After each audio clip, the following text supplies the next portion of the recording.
Hello guys, ito yung loob ng ILO.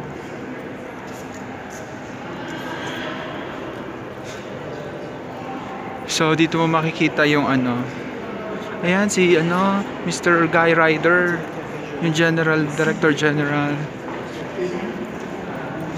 There's some photo booth. Huh?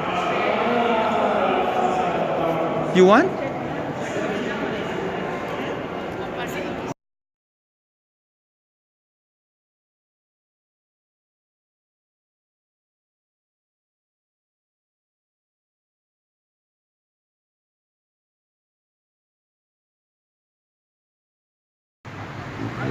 Hello guys, hello mga Uragon, hello mga kalugar ko dyan. So ngayon, gusto kong ipakita sa inyo yung Palasyo Nasyon or United Nations. So ito yung likod ng United Nations na yung iba siguro sa inyo hindi pa alam, pero ito yung mga pinagsama-samang bansa na nagkakaisa sila na usually for peace and for unity, for solidarity. Yun yung parang pinaka objective ng United Nations. So usually kapag merong mga problema ang iba't ibang bansa, so nag-uusap-usap sila dito para ayusin yon. So ito yung harap ng United Nations. So yung makikita nyo ngayon, ito yung parang broken chair o sirang upuan. Na kung mapapansin niyo, meron siyang putol na ano ba tawag diyan? Putol na paa. Ayan, kasi it symbolized ito nung brutality nung unang panahon. But anyway, the main o yung pinaka objective nitong upuan na to ay ipopost ko na lang dito sa video na to para mas maintindihan ninyo. So ito guys yung pinakaharap ng United Nations. Usually kapag merong mga activity, binubuksan nila tong mga to. Ito kasi tapos meron diyan lumalabas ng mga tubig. So it symbolize meron din siyang mga symbolism. Ayan. So, marami siya dito sa harap actually. So, yun. So, yung United Nations, alam nyo na dahil nandito ako sa Geneva, dito siya matatagpuan. So, ayan yung mas malinaw na kuha nung broken chair. Ayan. So, kapag kayo naligaw ng Geneva, huwag nyo kakalimutan na bumisita dito sa harap. Actually, likod to ng United Nations. At makikita nyo tong broken chair na ito. So far, alas 5 na dito, pero ganun, grabe guys yung lamig dito. Ayan. Pero dahil worth it naman yung, sa tingin ko, worth it naman yung pag-stay ko dito kasi in terms of the campaign and advocacy, in terms of the social protection, tinatry natin siyang dalhin dito at bitbitin dito sa mga discussion natin dito sa Geneva. So I hope talaga na marinig to at saka hindi lang dito manatili yung mga pinag-usapan kundi ma-transcend siya into reality para mas makinabang syempre yung ating mga kababayan, especially yung mga mahihirap. Ayan. So ganun lang naman dito guys.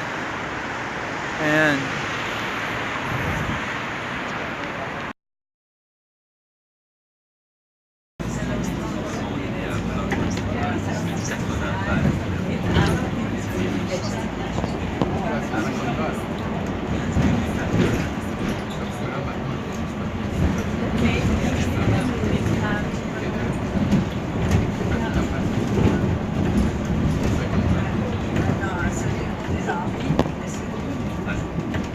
Prochain arrêt, UIT.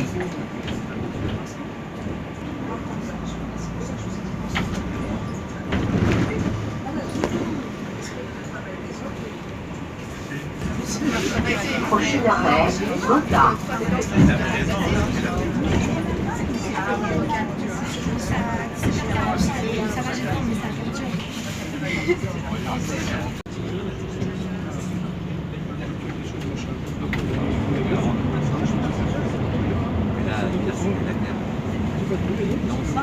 Prochain arrêt, gare Cornavin 1, 3, 5, 6, 8, 9, 10, 14, 15, 18, 19, 20, 25, 61.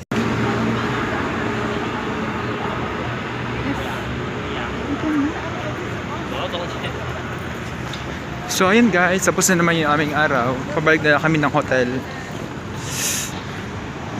Ayan.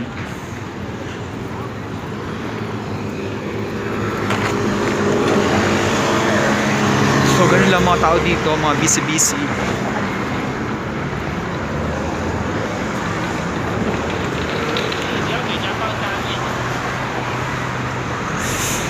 Pero mas safe siya dito kung ganito, nagbibideo-video ka, safe dito. They always follow the rules, the law. Yun. Yun lang yung maganda dito. Ang lamig. Pero mas malamig ata sa umaga.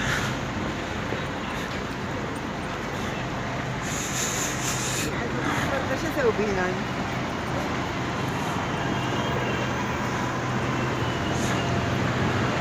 Karamihan ng mga building dito mga luma. Mga sinauna pang building. So yung iba, nirenovate na nila, pero makikita mo pa rin na luma talaga yung building.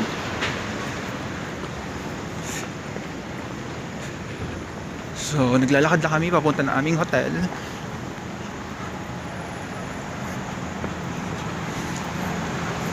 Usually mga tao dito, gumagamit sila ng public transportation. Katulad nun. Kasi sabi nila, kapag meron ka daw sasakyan dito, medyo nakakaangat ka na sa buhay. Pero, yung mahirap dito, mayaman na dyan sa atin. Ganun yung level ng buhay dito.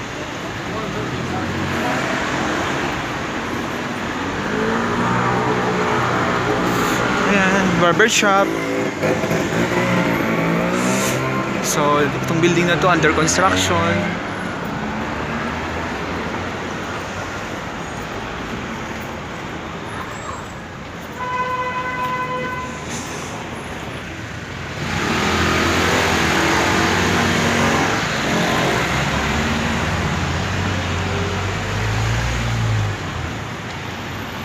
Gusto dito yung mga traffic light.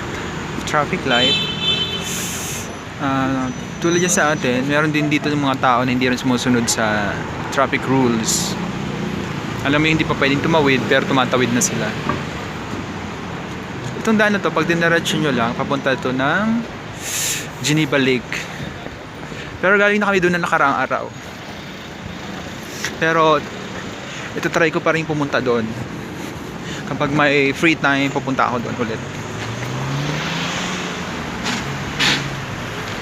Kasi hindi talaga kaya yung lamig, as in manginginig ka talaga sa lamig.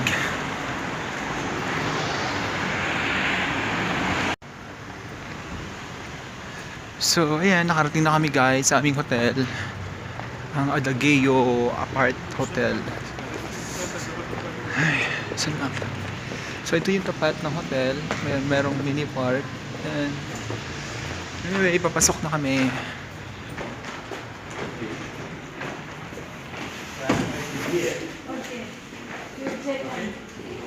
What?